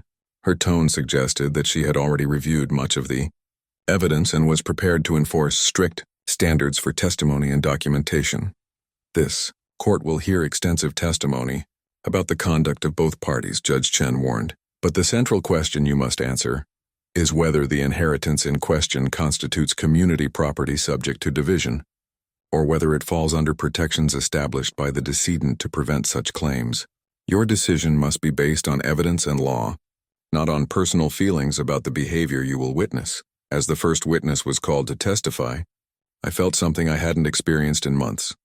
Confidence that truth would prevail over performance, that evidence would triumph over manipulation, and that grandfather's careful planning would prove stronger than Seraphina's calculated betrayal. The gavel had fallen, and the reckoning had begun. The final court ruling document was 23 pages of judicial precision that dismantled Seraphina's case with the methodical thoroughness of a master craftsman deconstructing a poorly built structure. Judge Chen had spent 3 days reviewing evidence before issuing her written decision, and every paragraph revealed not just legal analysis, but moral clarity about what had transpired in our marriage. The court finds, Judge Chen had written in her opening statement, that this case represents one of the most systematic attempts at inheritance fraud to come before this bench. The evidence presented demonstrates a pattern of deception so extensive and calculated that it undermines every claim made by the petitioner regarding the nature of her marriage and her entitlement to community property rights. The judge's analysis began with the timeline evidence, methodically documenting how Seraphina's actions proved premeditation rather than the spontaneous breakdown of a troubled marriage. The record clearly establishes that Mrs. Thorne began researching community property law and consulting with divorce attorneys months before any precipitating marital crisis occurred. Her financial preparations, including the establishment of secret accounts and the hiring of private investigators, demonstrate planning that extended back nearly 2 years. This behavior is inconsistent with her claims of being a surprised and injured spouse. Judge Chen had been particularly scathing in her analysis of Seraphina's affair with Demetrius, noting that the timing and financial arrangements proved it was part of her exit strategy rather than an emotional response to marital problems. The evidence shows that Mrs. Thorne's extramarital relationship was not a consequence of marital breakdown, but rather a component of her systematic planning to leave the marriage with maximum financial gain. The financial payments between the parties, the coordination of their relationship timeline with the decedent's illness, and their own recorded statements about celebrating their successful legal strategy demonstrate that this was a business arrangement disguised as a romantic affair. But it was the judge's analysis of grandfather's trust protections that delivered the knockout blow to Seraphina's case. The court finds that Alaric Thorne's estate planning was not only legally sophisticated, but remarkably prescient in anticipating exactly the scenario that has unfolded. The trust structures he established clearly demonstrate his intent to protect family assets from individuals who would exploit family relationships for financial gain. Every protection he included in the inheritance documents has been triggered by Mrs. Thorne's documented conduct. Judge Chen had carefully reviewed each of the trust's protective clauses, finding that Seraphina had violated virtually every condition. The bad faith exclusion clause is triggered by Mrs. Thorne's initiation of divorce proceedings within the specified time frame while engaging in systematic deception. The loyalty during crisis clause is activated by her conduct of an extramarital affair during the decedent's final illness. The character verification provisions exclude her claims based on her documented financial deception and false statements to the court. The ruling included a devastating analysis of the medical records evidence, with Judge Chen noting that Seraphina's prevention of pregnancy, while allowing her husband to believe they were trying to start a family, constituted a form of fraud that went to the heart of the marriage contract. The evidence of deliberate contraception while maintaining the fiction of attempting pregnancy reveals a level of deception that undermines Mrs. Thorne's credibility regarding every other aspect of their relationship. This systematic lying about fundamental marital expectations demonstrates that the marriage was conducted under false pretenses from Mrs. Thorne's perspective. But perhaps the most personally satisfying portion of the ruling was Judge Chen's analysis of the character evidence. The testimony of numerous witnesses paints a clear picture of two individuals with fundamentally different values and motivations. While Mr. Thorne consistently demonstrated integrity, loyalty, and genuine commitment to family and community relationships, Mrs. Thorne's behavior was consistently focused on financial gain and social advancement. The contrast is so stark that it calls into question whether this was ever a genuine marriage rather than an extended confidence scheme. The judge's legal conclusions were equally decisive. California community property law does not protect spouses who enter or maintain marriages through systematic fraud. The inheritance in question was specifically structured through legal trusts to prevent exactly the type of claim Mrs. Thorne is attempting to assert. The court finds that these protections are valid, enforceable and triggered by Mrs. Thorne's documented conduct. Furthermore, the court finds that Mrs. Thorne's attempt to claim community property rights while simultaneously engaging in the systematic deception documented in this record constitutes an abuse of the judicial process that warrants sanctions under California Code of Civil Procedure, Section 128. 7. The financial implications of the ruling were total and devastating for Seraphina. Mrs. Thorne's claims for community property division are denied in their entirety. The inheritance from Alaric Thorne remains the separate property of Caspian Thorne, protected by valid trust structures that Mrs. Thorne's conduct has activated. Mrs. Thorne's claims for spousal support are denied, based on her systematic deception throughout the marriage and her documented financial resources. Additionally, Mrs. Thorne is ordered to pay sanctions of $75,000 to Mr.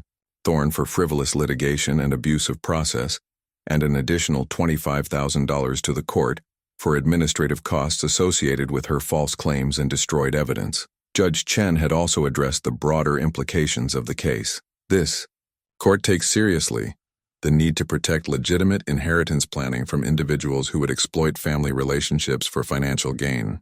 Mr. Alaric Thorne's estate planning represents exactly the type of careful legal work that should be honored and enforced.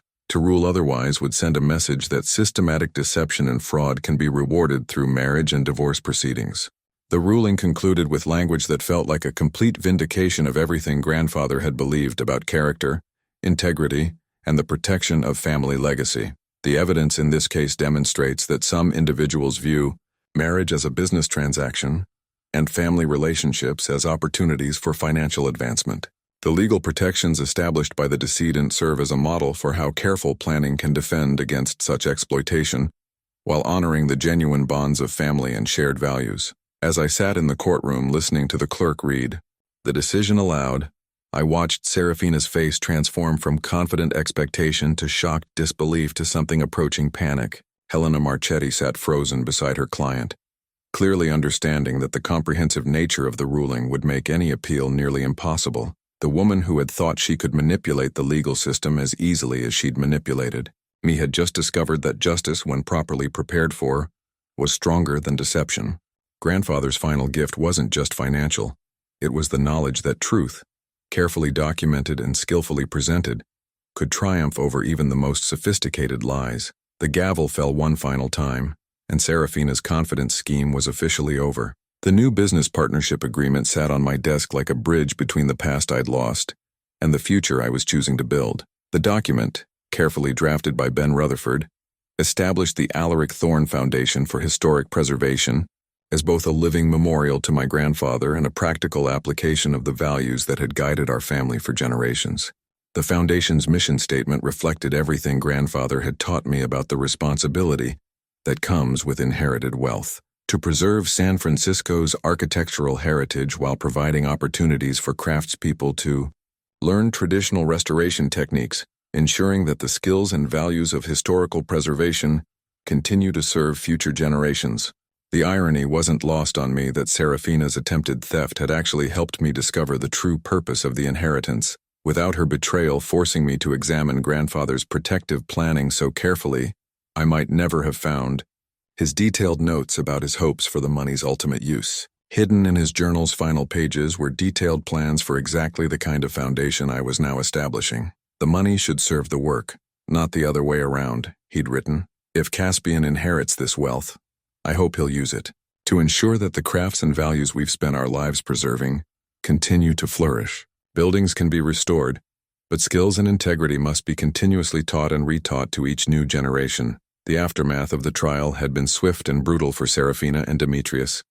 Within a week of Judge Chen's ruling, their carefully planned celebration trip to Cabo had been canceled, not by choice but by necessity. The $100,000 in court-ordered sanctions, combined with Helena Marchetti's final legal bills, had consumed most of Seraphina's hidden savings and maxed out the credit lines she'd so carefully established. Demetrius had disappeared from her life, with the same calculated efficiency he'd demonstrated in pursuing it. When the money train had derailed, his devotion had evaporated overnight. According to Marcus Chen, who'd spotted them at a coffee shop near the courthouse, their final conversation had been brief and ugly, with Demetrius making it clear that His interest in her had been as transactional as hers had been in me. She looked like someone who'd finally understood that she wasn't as smart as she thought she was, Marcus had reported with something approaching sympathy. Reality has a way of humbling people who think they can manipulate everyone around them. The professional consequences for Seraphina had been equally severe. Word of the trial had spread quickly through San Francisco's marketing and social circles, and her attempts to find new clients had been unsuccessful. The detailed court record of her deception, financial fraud, and systematic lying had made her unemployable in any field requiring trust or integrity. Her carefully cultivated professional reputation had been destroyed as thoroughly as her marriage. Helena Marchetti had faced her own reckoning. The State Bar of California had opened an investigation into her conduct during the case, particularly her attempts to introduce false evidence and her apparent knowledge of her client's perjured testimony. While she was unlikely to face disbarment, the public nature of her failure and the sanctions imposed by Judge Chen had damaged her reputation among potential clients. But the most satisfying consequence had been watching Seraphina confront the reality that her years of careful planning had not only failed, but had actively worked against her. Every secret account she'd established had been subject to asset division during the divorce. Every piece of evidence she'd tried to hide had been used to prove her deception. Every lie she'd told had been documented and used to discredit her testimony. The foundation was already showing results that exceeded my expectations. Within 2 months of its establishment, we'd received applications from 15 apprentice craftspeople seeking training in traditional restoration techniques. The workshop that grandfather had built was once again filled with the sounds of learning. Young people, discovering the satisfaction of working with their hands to preserve something beautiful for future generations. Maria Santos, a 24-year-old architecture student, had become our first full-time apprentice. Her enthusiasm for learning traditional plastering techniques reminded me of my own excitement when grandfather had first taught me to read the grain of old-growth wood. Watching her careful attention to detail, her respect for the materials and methods she was learning, I felt connected to a tradition that stretched back generations and would continue long after I was gone. The foundation had also become a gathering place for the preservation community that had supported me throughout the trial. Every month we hosted workshops where experienced craftspeople shared their knowledge with newcomers, creating a network of relationships based on mutual respect and shared values. The exact opposite of the transactional relationships that had characterized Seraphina's approach to life. Dr. Elizabeth Hartley had joined the Foundation's board of directors, bringing her expertise in historic preservation policy and her connections to the academic community. What you're creating here, she told me during one of our planning meetings, is exactly what Alaric envisioned. It's not just about preserving buildings, it's about preserving the human relationships and values that make preservation work meaningful. The business partnership agreement also included provisions for helping other families protect their legacies from inheritance predators. Working with Ben Rutherford and Patricia Holloway, we developed educational resources about sophisticated estate planning techniques that could shield family wealth from those who would exploit personal relationships for financial gain. Your grandfather's trust structure has already become a model for other estate planners, Patricia had explained. We've had inquiries from attorneys across the country who want to understand how to build similar protections for their clients. In a way, Seraphina's attack on your inheritance is going to help protect dozens of other families from facing the same betrayal. The foundation had given me something I hadn't expected to find after Seraphina's betrayal: hope for the future and faith in human relationships. Working with people who shared my values, who understood that some things were worth preserving regardless of their immediate monetary value, had restored my belief that genuine partnerships were possible. But perhaps the most meaningful aspect of the Foundation's work was its connection to grandfather's memory. Every project we undertook, every craftsperson we trained, every building we helped preserve was a continuation of the conversation he'd started about what mattered most in life. The inheritance that Seraphina had tried to steal had become something larger and more meaningful than money. It had become a living legacy that honored the past while building the future. The partnership agreement represented more than just legal documents establishing a non-profit organization. It was proof that betrayal, when properly confronted, could lead to something stronger and more valuable than what had been lost. Grandfather's wisdom had protected not just his wealth but his values, ensuring that they would continue to influence the world long after Those who would exploit them had faded into irrelevance. The grandfather's restored workshop sign hung above the foundation's entrance like a beacon of continuity, its hand-carved letters spelling out Thorne and Associates, traditional restoration in the elegant script that Alaric had carved himself 50 years ago. I'd spent weeks carefully cleaning and refinishing the sign, removing decades of weathering while preserving every character mark that told the story of its creation. Standing in the workshop on this crisp October morning, 6 months after the trial's conclusion, I felt the profound satisfaction that comes from honoring a legacy while building something new. The space hummed with purposeful activity. Maria Santos was teaching 2 new apprentices the art of hand-mixing traditional lime plaster, while David Kim, a master carpenter who'd worked with grandfather decades ago, demonstrated the precise joinery techniques used in Victorian millwork restoration. The workshop itself had been transformed but not changed. Every tool still hung in its designated place on grandfather's original pegboard, but now those tools were being used daily by eager hands, learning skills that might otherwise have been lost. The workbenches that had once been Alaric's solitary domain now accommodated multiple projects, creating a community of craftspeople united by their shared commitment to preservation and excellence. Your grandfather would be proud, David had said that morning, watching Maria guide a young man's hands as he learned to feel the grain direction in a piece of century-old redwood. This is exactly what he hoped would happen to this place. Not a museum, but a living workshop where the knowledge keeps growing. The foundation had exceeded every expectation I'd had when I'd first envisioned it.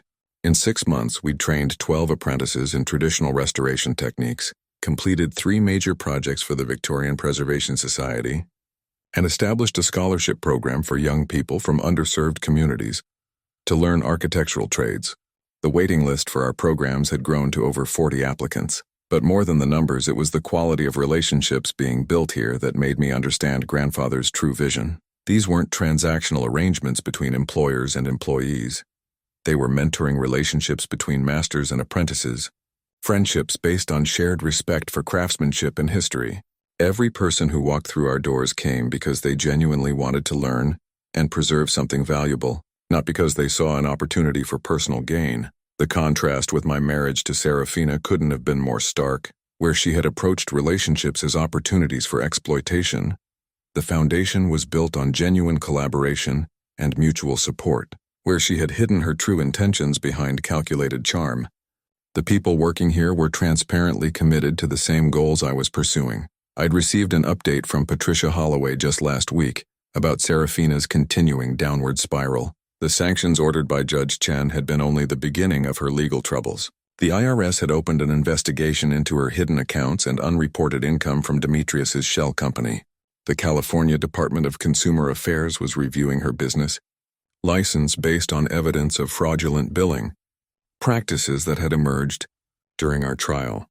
She's discovering that systematic deception has consequences that extend far beyond family court, Patricia had explained. Once the pattern of her dishonesty became public record, other areas of her life started unraveling. It turns out that people who will lie under oath about their marriage tend to be dishonest in their business dealings too. Demetrius had fared no better. His personal training business had collapsed when several female clients had come forward with stories of inappropriate behavior and financial irregularities. The fitness center where he'd worked had terminated his contract, and his attempt to relocate to Los Angeles had failed when background checks revealed the details of his involvement in our case. But I found that I rarely thought about either of them anymore. The anger and hurt that had consumed me during the trial had been replaced by something more useful. A clear understanding of my own values and a renewed commitment to building relationships with people who shared them. The foundation had introduced me to a community I'd never fully appreciated before. Dr. Sarah Chen, Marcus's daughter and a fellow preservation enthusiast, had become not just a board member but a genuine friend whose passion for historic architecture matched my own. Our conversations about restoration philosophy and technique reminded me of the discussions I'd had with grandfather, but with the fresh perspective of someone from a new generation. What I love about this work, Sarah had said during one of our planning meetings, is that it's inherently optimistic. Every building we restore is a statement that we believe in the future, that we think these beautiful spaces deserve to continue serving people for generations to come. That optimism had become central to my own healing. Where Seraphina's betrayal had initially made me cynical about human nature and relationships, The foundation's work had restored my faith in both. Working with people who approached relationships with honesty and integrity had reminded me that Seraphina's pathological dishonesty was an aberration, not a universal human trait. The workshop sign itself had become a symbol of that continuity and renewal. The careful restoration work I'd done on it paralleled the restoration work I'd been doing on my own life, cleaning away the damage while preserving the essential character, honoring the past while preparing for the future. Every morning when I unlocked the workshop and saw that sign, I remembered grandfather's final words about character and authenticity. His wisdom about stripping away what wasn't genuine had applied not just to his restoration projects but to my entire life. Seraphina's betrayal had forced me to examine everything I'd believed about my marriage, but that painful process had ultimately revealed what was authentic and worth preserving. The foundation's success had also brought unexpected opportunities for impact beyond our immediate community. We'd been asked to consult on preservation projects in other cities, to develop training curricula for trade schools, and to advise estate planners on creating charitable foundations that could protect family legacies while serving broader community needs. "You've created something that's going to outlast all of us," Ben Rutherford had said during our quarterly board meeting. Alaric's vision has become bigger than he probably imagined when he was planning his estate protections. The foundation is already influencing how other families think about preserving not just their wealth but their values. As I stood in the workshop watching the next generation of craftspeople learn skills that connected them to centuries of tradition, I understood that grandfather's greatest gift hadn't been the money he'd left me. It had been the wisdom to see Seraphina's true character and the foresight to protect against her betrayal. That protection had given me the freedom to discover my own authentic path forward. The restored workshop sign above my head bore witness to more than just our families' commitment to preservation. It represented the enduring power of integrity, the strength that comes from genuine relationships, and the profound satisfaction of building something meaningful that will continue long after we're gone. The work continues, the legacy grows, and the truth, as grandfather had always believed, has ultimately set us all free.